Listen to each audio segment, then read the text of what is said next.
It's almost that time of year again, the 2025 offseason. Today I'm going to be talking about what moves I think the Orlando Magic will make this offseason to make their team better. The three things I'll be talking about in this video is number one, who the Magic will likely trade for, number two, who the Magic will probably trade, and number three, who will they pick up in this year's draft. Now, if you do end up enjoying this video, I'll be greatly appreciated if you did go check out my other ones and drop a sub and a like on this video, and also sub to my TikTok. Without further ado, let's get into it. Now, the first thing I want to talk about is some players the Magic are targeting this offseason and some of the players the Magic could end up getting. Now, ever since the Magic was eliminated from the playoffs, they've been in a lot of trade talks and trade rumors. One guard regarding Darius Garland, Nickel Alexander Walker, Trae Young, the most newest one, Jordan Poole, and the most talked about one, LaMelo Ball. And to be honest, I don't think the Magic should sign any of those guys. The one person I think the Orlando Magic should end up signing is Anthony Simons. The reason I think the Magic should sign Anthony Simons over everybody I just named is because, he's still young. I'm not saying everybody else I just named isn't still young, but Anthony Simons this season averaged 19 points per game, 2.7 rebounds, 4.8 assists, and also was shooting 24.6% from the field this season. I feel like what the Magic are looking for is a young point guard next to their young core and Jalen Suggs, Franz, and Paulo, and I feel like Anthony Simons is that best fit. Even if he's not running the one, he can still run the two at shooting guard, and he can really shoot that rock pretty good, and he can also kind of keep the pressure off of Paulo while still Paulo getting the ball in his hands and Franz. I feel like he's the type of person to bring the ball up the court instead of Paulo or Franz bringing it up. I feel like he's the personal ball handler because I don't really care. But as long as KCP is out that starting lineup, we can run Jalen at the one or Anthony at the one. I feel like he's just very young. He can shoot a decent amount, and yeah. Because if I have any Orlando Magic fans that are watching this video right now, we can all agree that this dude KCP was probably the biggest disappointment this season. I was only happy that we signed him because I know the Magic doesn't really make rarely any trade or signing moves in the offseason, so I was kind of happy. I watched KCP. He was a 3-and-D defender and a 3-D player. He did good on his defense. I'll give him that. But we can all admit that when it came down to his shooting and just his playmaking, the dude was absolutely horrible. So if we do end up signing Anthony Simons, I would not mind putting KCP on the bench and putting Anthony at that one or that two. And you're probably wondering, oh, why would you pick Anthony over Trae Young or LaMelo? Well, let me explain. First things first, Trae Young, if anything, I don't think the Atlanta Hawks would end up sending him to the East. They would probably trade him anywhere in the West. And, even though Trae Young is a good player, I just don't feel like we really need him. I mean, we could use him, but I feel like I don't really know. I don't think we really essentially need him.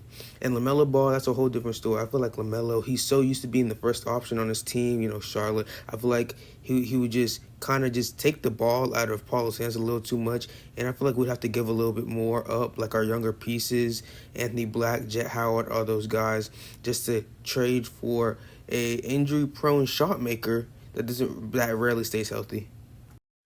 Now, number two, some players I feel like the Magic will end up trading this offseason.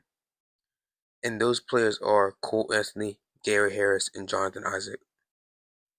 So as much as it hurts to trade away Cole Anthony, to be honest with you, if we were to trade for anybody this season, Cole Anthony would probably be in all those packages. Cole Anthony's 25 years old, so just basically one down for Anthony Simons. And this season, he averaged 9.4 points per game, 3 rebounds, 3 assists, and he shot 42% from the field. To be honest, it's not even Cole's fault. At the beginning of the season, Orlando really never played him. They only really played him when everybody started getting injured, like Franz, Paulo, with their injuries, and Jalen. You know what I'm saying. And in those games, he did show out. I can't recall how many points he did pull out, but I remember I think it was against the Heat. I think he dropped maybe like 30, 40 some points. So anytime he does get his moment, he does shine. But to be honest with you, at the end of the day, he's been on a lot of trade blocks recently, and if they do actually end up pursuing a player or a point guard or anybody, Cole Anthony will probably be in that package. Now, out of the three I just named, most I want to go is probably Gary Harris. The dude pisses me off so much. The only one I used to, the first game of the season, I'm pretty sure it was against, I think it was the Heat. He went off. I'll give him that. I wish I could put the stats on the screen, but I can't remember how much he dropped. But he went off. Okay, but now he just so inconsistent. He can't shoot. He can't do nothing. Now the one good thing I will give him is once he gets hot, he will not stop. But that barely happens anymore. This season, the dude averaged 3 points per game, 0.6 rebounds, and yeah, he just he didn't play for good reasons. For good reasons. So, like I said, I feel like I haven't been seeing in enough trade packages. But if I was in Orlando's front office, that's the first person I would be putting in a trade package. Now the last person, well, the third person, is Jonathan Isaac. Now, Jonathan Isaac has been on trade rumors for a while now, but it just never happened. And he's been on trade rumors for a good reason. The dude just never healthy. But when he is healthy, I can merch for him that he is really good. Not good in a scoring way, but in his defense. His defense is really, really, really good, and that's what makes basically our team kind of good. Out other than our shooting, is our defense that really makes us stand out with Jalen Suggs, like I said, KCP, and Jonathan Isaac with them just blocking shots. But to be honest with you, I don't know how long Orlando can go with Jonathan Isaac until trading him. Because, like I said, even though his defense is good, he's just not healthy. He's never really had a full season where he's healthy. But when he is on that court, his defense is really good. So I'm really kind of on the edge to see what Orlando will do with Jonathan Isaac. Now, the player I think the Magic should end up selecting in the NBA draft is no other than Walter Clayton Jr. I feel like Walter Clayton Jr. is just a prime selection for the Atlanta Magic. He can shoot, he can, handle that ball. And I feel like he doesn't even have to be in the starting lineup, you know what I'm saying? I feel like he can just go on the bench because I feel like that's what Orlando also has problems with. I feel like every time they take out Paulo Banchero, Franz, all those other people, the bench just kind of slacks down other than Anthony Black. I feel like they just kind of slack down. So I feel like him coming off that bench with kind of Anthony Black and with his type of shooting, he can really help us out.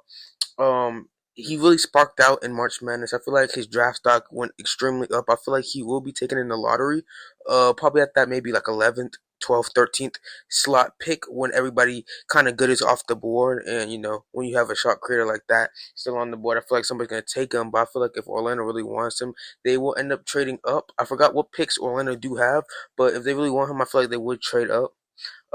He really showed out, like I said, in that kind of March Madness. Ended up dropping 30 back to back, one on Texas Tech when he dropped 30, and one on Auburn when he dropped 34. Now, like I said, there's a lot of things the Orlando Magic could do this offseason to have a successful offseason. But these are just my things that I feel like the Orlando Magic should end up doing, and I think I would do if I was in the front office. If you guys did enjoy this video, please, please, please put a like and subscribe in this video. I'm trying to hit 200 before the end of this summer. I'm trying to grow my channel. Like I said before, go ahead and check out my TikTok. I post some of the clips on there. And if you like this video, comment down below what other videos you want to see, and go watch my other long form videos on my channel. And I really hope y'all enjoyed this video. Peace.